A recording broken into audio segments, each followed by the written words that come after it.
It is now 12:30 on this Wednesday, and we join you after bringing you live coverage from Minneapolis today. It's been a devastating day. Horrific news of a shooter taking fire at a Catholic school during Mass on this just the third day of class. In the end, we have 2 children who were killed, and we have 17 others who are injured. So just moments ago, we heard from officials there addressing this incident. Here's the latest data. We know 2 children were killed. They were ages 8 and 10 years old. As we said, 17 other people are injured. Of those 17, 14 are children. We're told those children range in age from 6 to 14. This was a pre-K through 8th grade school. We do know that of those children, 9 of them are in critical condition. Now, we do know that 3 hospitals receive patients, and the one that received the most serious is a level 1 trauma center. They received 11 patients. Those 11 patients include 9 children and 2 adults. We're told that 4 of the patients went to the OR, and at least 7 of the children are in critical condition. We do know that there have been no additional fatalities at the hospital as of 12:15 today. We're told these are very serious injuries to young bodies. We don't know if they had multiple gunshot wounds, but just everybody mobilizing there and horrified by this incident. We don't know much about the shooter other than that it was a man who was in his 20s who shot from outside in through the windows. We're told that suspect took his own life. That suspect was armed with a rifle, a shotgun, and a pistol. So specifically, this is the Annunciation Church and Catholic School, which is next door.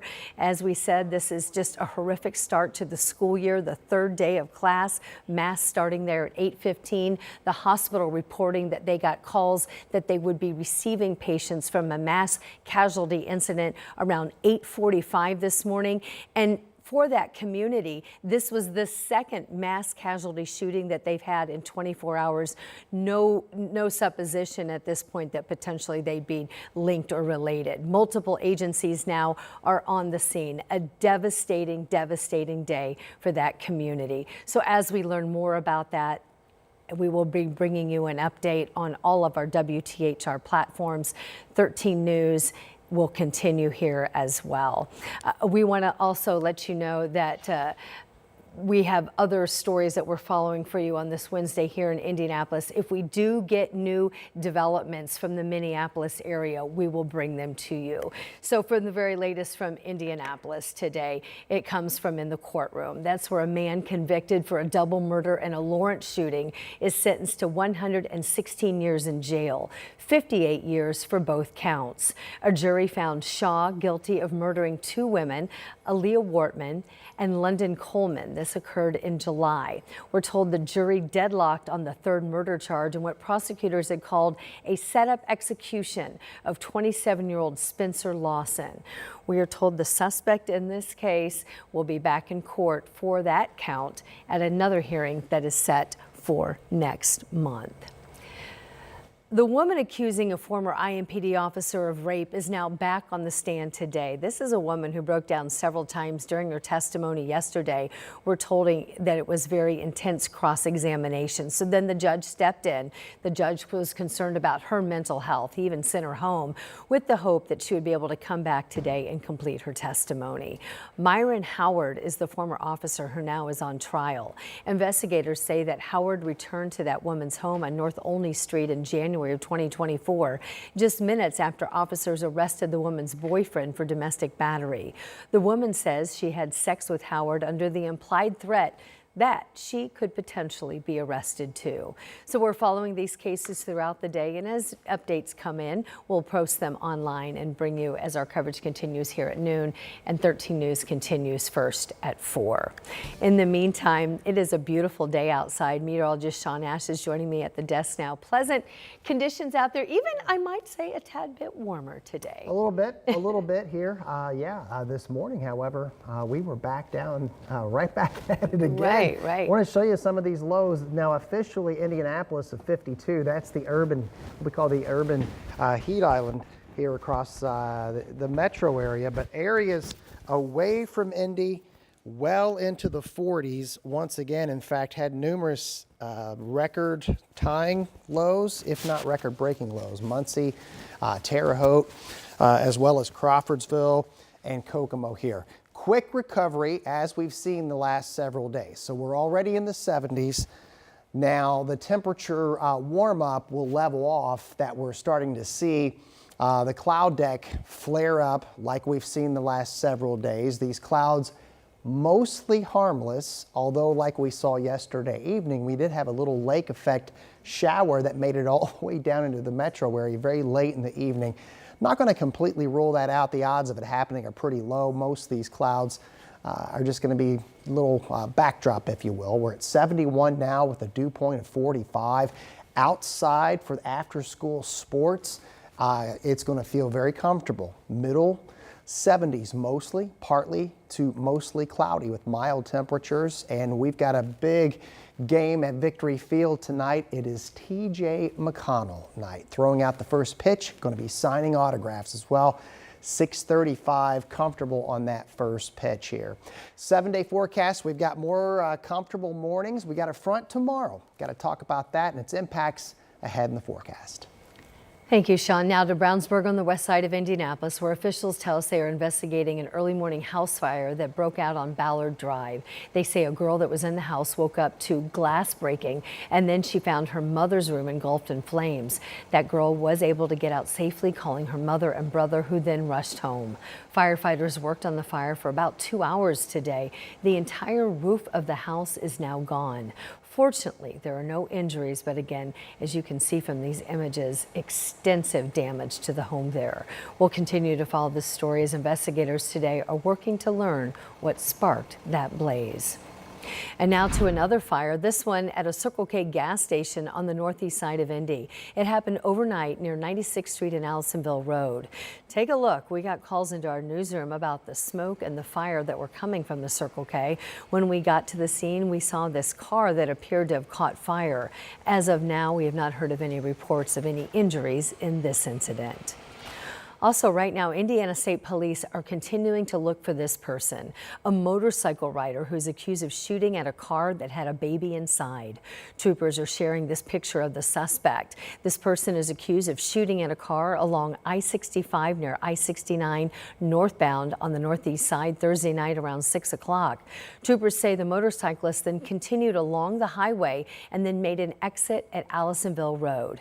Fortunately, there are no injuries, but police are asking anyone who might know who this person is to call Indiana State Police or Crime Stoppers 317-262-TIPS. Today, a budget meant to help prevent violence in our city could be losing money. We're talking about the part of the Office of Public Health and Safety's 2026 budget. So this cut would be coming from the Elevate grant program. This is the program that was started to help boost local groups and neighborhoods that are investing in anti-violence programs. OPHS says $2 million will be set aside for this grant program, but that is a third lower than the $3 million that have been allocated annually since 2013. Now, a recipient last year is Pivot Re-Engagement Center, and Pivot works through the Boys and Girls Club of Indianapolis and tells 13 News they have already experienced federal grant cuts, and they say more cuts would only hurt more people and more programs. Scary because you're looking at staff possibly getting lost, kids not having place, foods, programs getting cut. So we're actually in one of those levels where we're able to see the money lossage and what we end up losing due to losing the money as well. OPHS says that this year's recipients will not see any immediate impacts, but this will change over time. Tonight's Public Safety and Criminal Justice Committee meeting is scheduled at 5:30. And now to a big talker all across the country. It's a political one. It's about redistricting efforts. Indiana now is facing a rift over this issue. Indiana GOP leaders visiting Washington yesterday for a meeting at the White House. Meantime, the Democrats here in Indianapolis rallied outside the State House. Logan Gay breaks down this growing clash over our congressional maps in Indiana. Indiana Democrats say the state Republicans' trip to Washington, D.C. to meet with members of Trump's administration had nothing to do with making life better for Hoosiers. But Republicans say that's exactly what it's about. They didn't go to lower our utility bills or our high, exorbitant grocery bills. They went to help Donald Trump cheat to win. Talking about everything from Medicaid, Medicare issues that we have with that, how we can partner as a state to advance the direction we're going, to help with fraud, waste, and abuse, DEI, energy needs, energy deficits. But hours after Republican lawmakers took off for D.C., Hoosiers rallied on the steps of the State House to voice their anger about it. This is a whole new level of breaking the rules. And if the Republicans can only win by changing the rules and cheating, they know they don't deserve this power. They're talking about mid-decade redistricting in Indiana.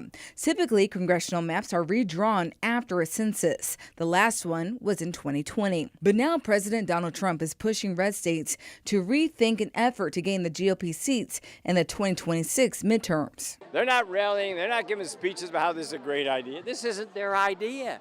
This is being shoved down their throats to sort of extend gerrymandering and make it coast to coast. Democratic Congressman Andre Carson joined other lawmakers at the rally. He represents Indiana's 7th district. I think what we're seeing is an assault on our democracy. My hope is that my Republican friends, most of them don't want this. Republican State Representative Craig Haggard was at the meeting in D.C. He says the majority of the conversation, led by Vice President J.D. Vance, was about policy, and only a very small part of it focused on redistricting. It wasn't, you will do this, you will do this. It was, this is what we're doing. This is how you could partner if you want to.